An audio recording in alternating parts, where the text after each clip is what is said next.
This is the Broad Street Review podcast. I'm Darnelle Radford.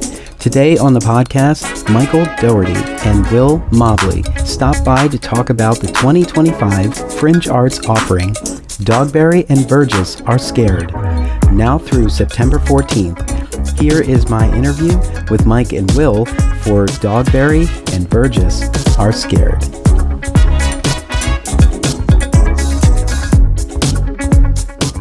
And so the guy said, can you believe it? That was a riot. I right? can't believe it. It was a riot.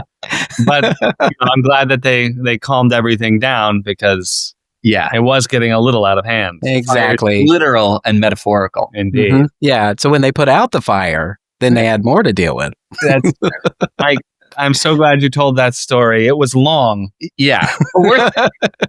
It was long. I know, and I regret to inform you that I was not recording during that whole conversation. Oh my gosh. An entire fire story. Yeah. We'll just have to start over. Okay, so welcome to the Broad Street Review podcast, season 10. It is season 10. I still can't believe that. I'm going to say that all season. That has been 10 seasons with Broad Street Review. We are still doing our Fringe coverage, the 2025 Philadelphia Fringe Festival. I'm here with an old friend and a new friend to talk about one of the offerings in the Fringe lineup. It is Dogberry and Verges Are Scared. Yeah. Did I get that right? You nailed it. Cool. Knocked it out of the park. And so I'm here with Michael Dougherty and Will Mobley, right? Mobley, but close Mobley. enough. Okay, Mobley. Will Mobley. So welcome to the podcast. Thanks. Thanks so much for having me. We're excited to chat about it. Yeah, absolutely. So before we get into the meat and potatoes of this piece, tell us about yourselves. Tell us what you've been up to this past year, summer. I don't know. Yeah. Well, I'm a former Philadelphia-based artist. I lived in Philly from 2006 to 2022. Worked a bunch in the area. I haven't produced a Fringe show in about, 13 years, which was Jeff Kunneman Devil Must Die. Many. It's cool to be back. It's cool to be producing something again. It's cool to be producing at this scale. And it's nice to be bringing my good buddy Will along, who comes from the Chicago, Milwaukee area. Would you consider us buddies? Very nice. I mean, I hadn't really considered our relationship under those terms, but that's really sweet. We're going to unearth some truths in this conversation. I'll have to sort of process that and see how I feel about it. Process it. Let me know at the end of your spiel. I will. I was a Chicago-based actor for a while, and my wife and I moved to Milwaukee a couple of years ago, and Mike and I actually met at doing a show at the Milwaukee Repertory Theater. We were doing Much Ado About Nothing, where we played Dogberry. Mike played Dogberry, and I played Verges. And I will say we became fast friends, and our comic sensibilities were so aligned, and that was incredibly clear from the very beginning. We had a lot of fun doing that play, but I will say I think we had more fun off stage during that process, coming up with little bits and goofs that we would do in character on stage. We would often ask ourselves, like, what do you think they're doing right now? Like, what would they be doing in this scene? And we came up with like a few premises of like Lotsies and sketches. Right. And several of those have made their way into our play. It was kind of the genesis of it was like a what if game. Yeah. And we felt that, underneath all of the bits and the goofs, we're playing, for those of your listeners who aren't familiar with Dogberry and Verges from Much Ado About Nothing, they're minor comic relief characters, and they are friends and coworkers. And we felt that in creating a play about them, it could be very funny. It could have a lot of bits. It could have a lot of jokes, a lot of like vaudevillian type humor, a lot of sketch type humor. But underneath all of that, it could be a story about friendship and about forgiveness. And that felt really compelling to us. And so we wrote this very silly, very sweet play. Yeah. Yeah. We've been writing it like literally since the day we closed that show 2.5 years ago. So It's been a constant evolution. We've never really quite been able to step away from it. So it's wild to consider the trajectory from that moment where we were goofing around to like, putting together a budget on a spreadsheet. Yeah. Something so dumb. Yeah, that's a sign. If you can't put it down, that means there's more to this, and you have to follow it where it leads. Yeah. And the really incredible thing has been that we have been able to do readings and workshops of this play at various different theaters around the country where Mike has been working typically.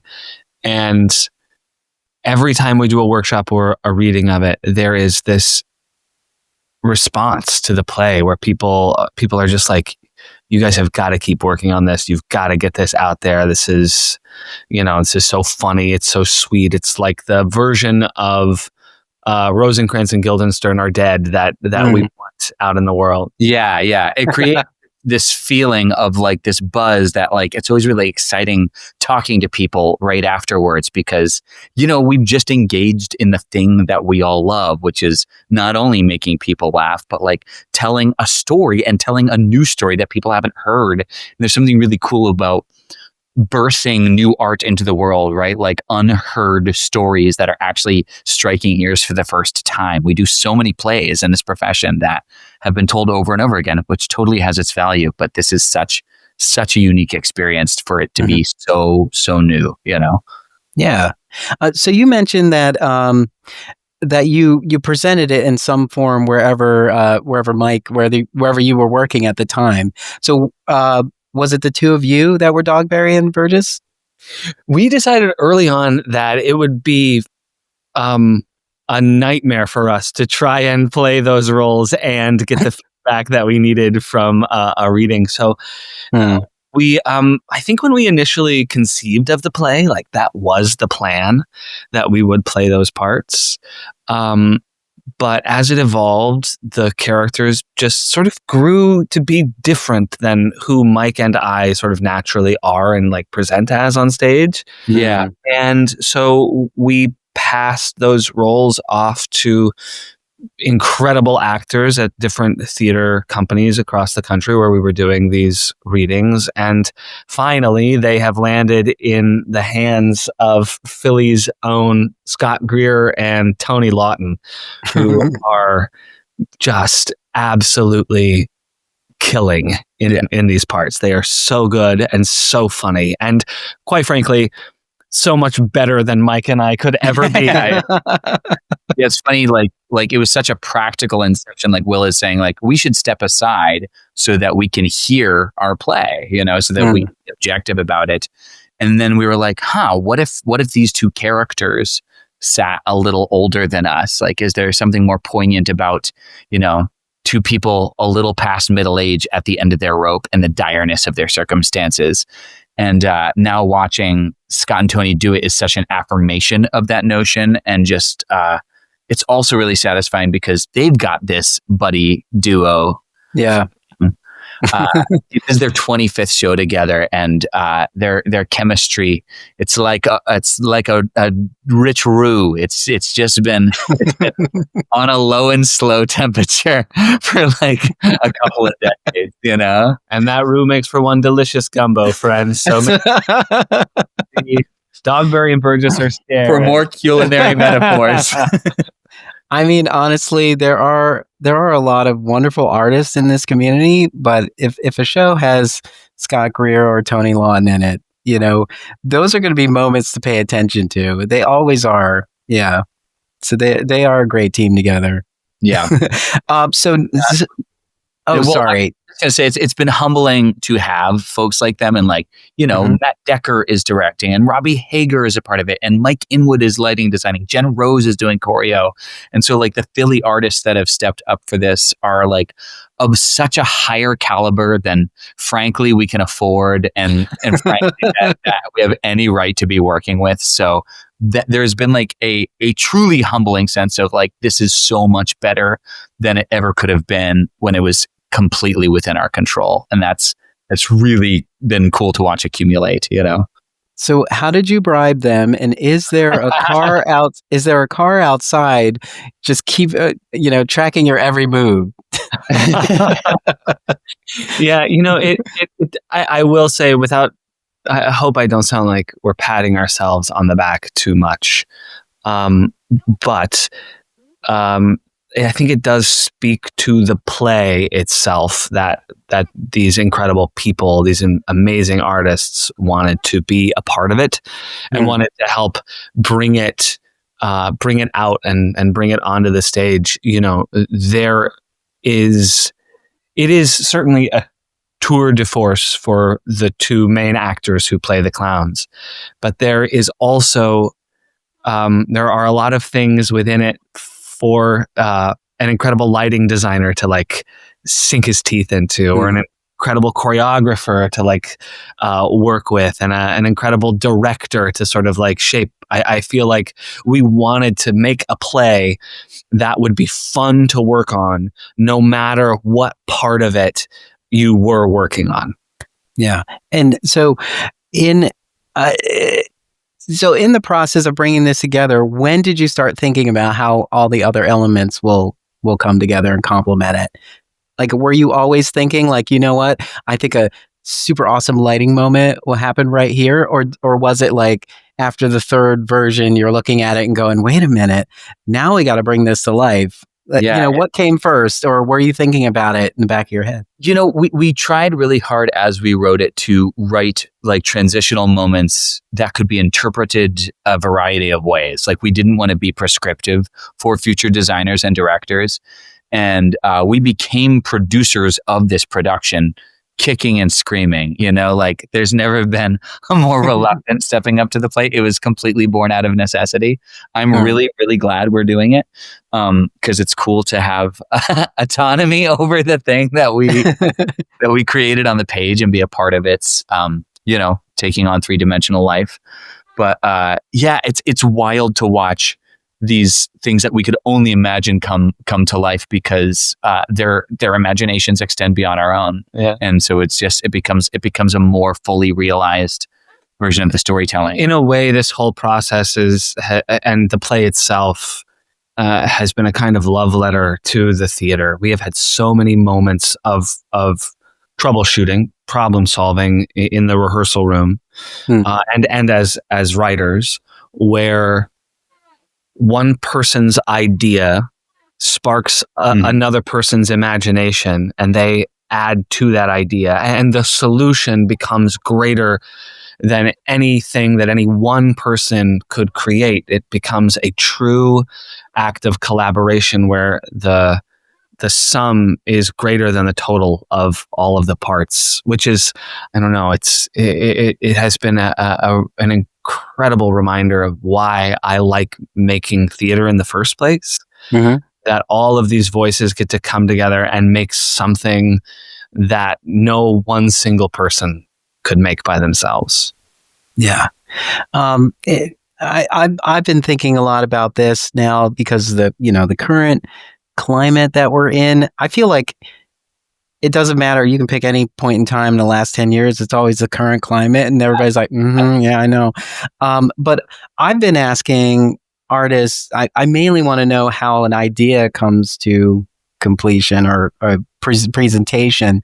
And so I've been thinking, like, is it time for artists to all think about putting on a producer's hat and like trying to usher in some new creativity? Because there are companies who are, justifiably fearful of the future or uncertain of the future because of the foundation that they've already laid. But I feel like artists have an opportunity to say, we've got ideas and we don't have, years of infrastructure to try to maintain. We've got a piece that we can kind of bring anywhere and see what happens. What are your thoughts? I'm not a great historian about this stuff, but I think it's probably safe to say that in times of strife or turmoil, that movements and great artistic movements are led usually by individual artists and not institutions. And I think that there is so much power in being a singular artist or a group of artists that have a vision and bring that out without any of the sort of like institutional constraints and histories and et cetera, et cetera, et cetera. Yeah, I would also say that on an institutional level, it's no secret that like this is the era of the co-pro, of the plug and play, of like, come do this show for one weekend here. Like we're seeing that all the time. So to pivot from pitching this script that we wrote to pitching this production that we've helped build became just a logical next step in the current like financial model of American regional theater. And we're lucky to have had the Cincinnati Shakespeare Company step up to the plate in a big way to co-sign on that and literally co-produce this with us, So I wouldn't be happening at this scale if it weren't for them. So, shout out to Brian Isaac Phillips at CSC for kind of, taking a risk, like the kind of thing that you always want to see. Like do the new play. People, it'll be good. People will come if it's good. Absolutely. TBD on that, but the idea. On Saturday, it'll be me and Matt sitting in theater. We brought everyone with us. They're just, you can't see them. Don't worry about it. The lights are bright. So tell me about the first, like what you would consider the first sort of performance in front of an audience, and what was that like? Oh, that's interesting. It's interesting. Yeah, we were just talking about this the other day. We did a reading of an early draft of our script at the Milwaukee Repertory Theater. And we invited a handful of people from staff and some people working on shows at the time. And it ran 2 hours long. By the way, disclaimer, this play is 90 minutes in and out, no intermission. It's very short now. The best kind of play, in my opinion. But it was so long and overwritten. Oh my gosh. And funny, and people were laughing and enjoying themselves. But I think Mike and our social anxiety was like, I couldn't even hear the play anymore. I was like, these people have been here for so long. We need to let them go. They need to pee. We were to be 100 minutes tops. That was excruciing. We built no intermission. Exactly. We should have done an intermission. That was draft 2. Cut to doing a workshop at Utah Shakes as a little fundraiser for the program that brings out like casting directors and stuff. And we had like a little public gathering of like 40 people.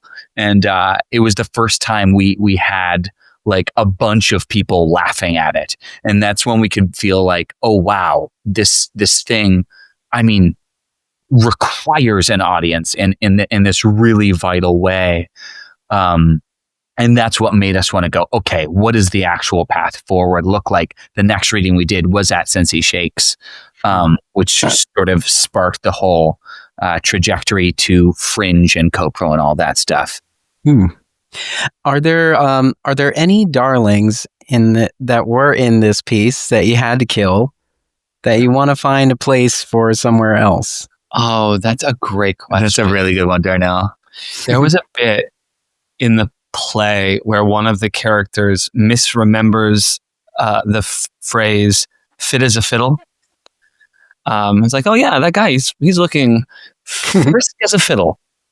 And then the other character said, I'm pretty sure it's fist. Fist as a fiddle? French as a fiddle. Flit as a fiddle. Finch as a fiddle. Ficht as a fiddle. Fesh as a fiddle. Finched as a fiddle. Finched as a fiddle. French as a fiddle? That's it. There are things like that. We actually have a Google Doc called the Boneyard.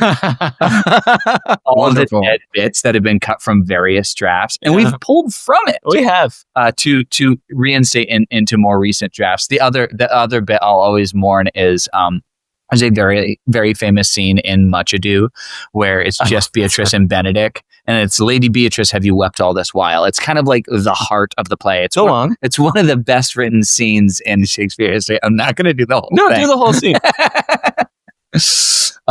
And we have one of our characters do this little side quest. And as a part of that side quest in an early draft, he walked through that scene, realized that he was intruding upon a moment. They don't notice him, but he is upstage of them, locked in this church with them, trying to escape. So it's like an upstaging Lotzie. So funny. He's like knocking over a candelabra and catching it in the nick of time and trying to blow out the candles. So falling apart. Yeah, that was a pretty early cut of being like, yeah, we got to wrap this thing up. This thing's clocking in 2 hours. Snip, snip, snip. Those are the kind of things that, like the people who have really helped usher this together, like you gather them and say, here's what didn't make it. Yeah. We thought about as a fundraiser doing an evening of deleted scenes from Dogberry and Verges Are Scared. It'd be a lot of fun. Only 3 hours long. Yeah. No intermission. That's our thing. So did you always have a thought to bring it here? Like, were you always thinking about Scott and Tony?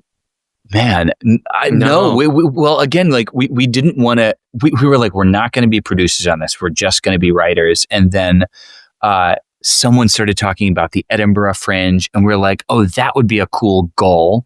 And then we realized you don't just produce a show for the first time in Scotland. You build it. You have to have a body first. Yeah. And because Philly was a market I was familiar with, there's a Fringe Festival here that I produced within. It felt like a good home base to do it. And once that turned into the co-pro with CSC, it became viable to build something that we could actually eventually get to Edinburgh, which is still the goal. Yeah. I don't know if you remember a few years back, the Untitled Project, 213. Yeah, that made its way to Scotland. Did a similar like return to the stage, which also acts as a fundraiser. And, it's like, hey, we saw it here, but if you missed it, come join us in Edinburgh. Take a vacation. The ticket will cost way more, but flying and airfare and I think it's exciting, the energy of a Fringe festival, because I think everyone walks into it saying this is in progress in some way, but these are professionals and they're going to give us a show no matter where it is in their minds. Yeah, totally. And I think we're all just open and supportive of it too. I think that's right. I think people are going to be on our side who are coming to this thing, but it's an interesting hybrid of that Fringe energy and the kind of like traditional regional theater thing, because this will be on Cincy Shake's main stage at the start of next season. So that's a cool element that makes this have to kind of rise to a higher bar than maybe just the Philly Fringe version would have. Yeah, I think we have managed to find a really great blend of immediacy and grittiness with polish and sort of a high value finish on the play. It's not the Broadway version yet. We're still working on that version of it, but it does combine like what I think are like the best parts of a Fringe show with the best parts of a more, a show you would see in a more traditional theater setting. And we're at Christchurch Neighborhood House, which just has this so much character in the theater up there. Yeah. That it just, I don't know, it has a really great it's a really fun sensory experience. Yeah, that exposed brick as an extension of our set. Yeah, it does feel very immersive in a satisfying way. Yeah, and depending on the setting, it does feel like the stage goes on forever. Yeah. Like, how far upstate, far down can I go? So now you're trying to be hands off of this, but Are you? I don't know. You should see our notes that we give after our runs. That's what I was going to say. Are you in the rehearsal room during all of this? And are you looking at it going, I don't know, are you still thinking about changing things, or are you just in there saying like, they're just killing it? The great part about this and the way that it has all worked out is that everyone working on the show everyone's main focus is how can we make this the best version of the thing. Mm-hmm. And so everyone is just trying to sharpen the play and the production as much as they can. Yeah. So we are still in there. Like we have mostly committed to being done with script changes. It's kind of been the running joke is this is the last version of the script for time. No take backsies. Yeah. But we have a sense of how some of the jokes want to land, how some of the rhythm of the play wants to go. And it's a great privilege, I think, for us to be able to be in the room and have such a close working relationship with our amazing cast and Matt Decker, who is just a phenomenal director, and so generous. And that we're able to have those conversations and be like, okay, this was our intention as writers. How can we get closer to like our intended version of the thing? Yeah. Which feels incredibly unique to being like the writer producer. Cause like, I'm sure we would just let more things go and let them become, but it's cool to try to get like, is it worth exploring the original idea behind this premise? And is there a way that we could write that in a clearer way? So it's kind of like making the original written material better. Yeah, he's very good at words. Writing plays. Words. Well, there's also the fact that we are there as writers and producers and the front of house staff and the understudy for 2/3 of the cast. And we do all the work. And we do the laundry, And we're going to be working the bar. Yeah. And sweeping up afterwards. Yeah. So, yeah. We're there out of necessity as much as out of enthusiasm. When you say that in like future conversations, you should pick one of those and talk about how you've made huge progress in it. Yeah. We're also the laundry, but I'll tell you what, I bought this new detergent and it's like one-stop shop. You should see this guy hold the shirt. Like we can do it in like a minute or two. Did you just buy this from a store? Look how crisp. You work at the Gap? Oh, that's a skill right there to be able to fold a shirt. I've seen so many of those videos online where it's like you take this corner and very quickly flip it around and there it is. Perfect shirt. Yeah, I should probably learn that. It might save us some time. Yeah. It's also I can't do that thing. Not only am I the president, I'm also the janitor. I'm the janitor. Love it. You got to start somewhere. You got to walk before you can. You got to crawl before you can walk. So I've asked every artist, what do you need as artists to bring your work to light? It could be anything. It could be, I got to have a full belly. I got to have a special drink. I need a certain notebook. I need rent paid for 3 months. I need, floor space. I need a full on set. I think what this process has illuminated for me is that the one thing that I need as an artist to ensure that I'm creating my best work is great collaborators. From the very beginning, that was the ethos around Mike and I writing this play. Our collaborative relationship was so natural and so easy. I mean, current writing sessions just feel like it's just the two of us trying to make each other laugh with the best idea. And that has extended through basically every level of this production. And I think it has made the play so strong. And I think as an artist, like that's what it's all about for me. I need good collaborators and everything else is gravy. It's also really struck me how arts gets funded in raising money to do this. Like our donors are pretty amazing and bold in supporting something like this. They like Cincy Shakes have taken a huge risk and saw something in us and in this play and it's an incredible thing, and it's shifted my understanding of art support from like the people you thank and that notion of we can't do this without you to no, we literally could not have done this without you. And this whole thing is now standing with all these collaborators in this room because of that support that it does start from there. So yeah, that relationship has been so much deeper and kind of emotional than I ever would have anticipated. So if you're out there and you're listening and you have a couple of extra, hundreds of thousands of dollars in the bank and you want a deep emotional connection with me and Will and literally nothing else for your money, please reach out. Please don't light that money on fire. Give it to us and we will light it on fire for you.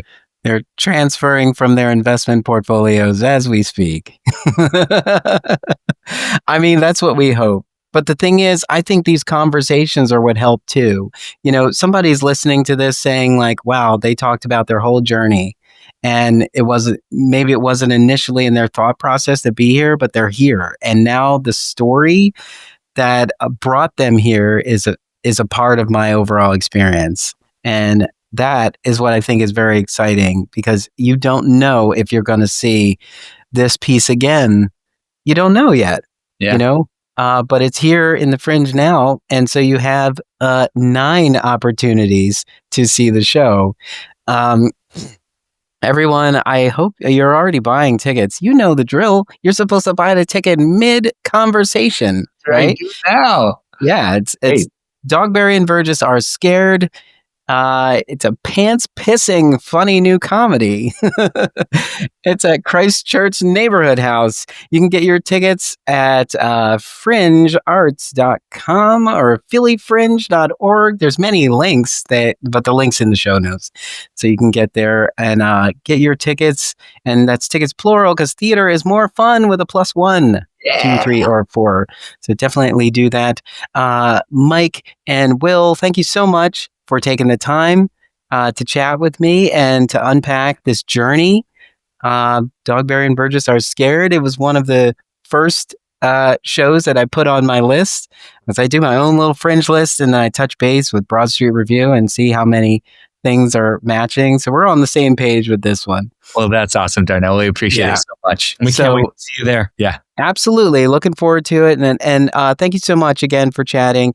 Everyone, after you listen again. I don't know. Let's get the numbers up on this download. Listen again and then buy your tickets, and then go see the show and buy some more tickets. Bring a different friend, because you can't really do it justice talking about your experience. You have to bring a friend and you have to look at them. The way you look at somebody when you responded to parts of the piece, and you'd look at them to see if they respond the same way. And you're like, and you get it? You get it? You weren't listening. Listen, I have to tell you. I'll tell you that later. It's all insider. Trust me, I've got notes. But either way, it's going to be fun. It's going to be engaging, and you'll be a part of the conversation. So Will and Mike, thank you so much for chatting with me. It was truly a pleasure.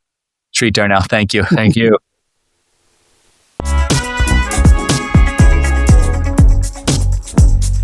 The Broad Street Review podcast is an Emory production.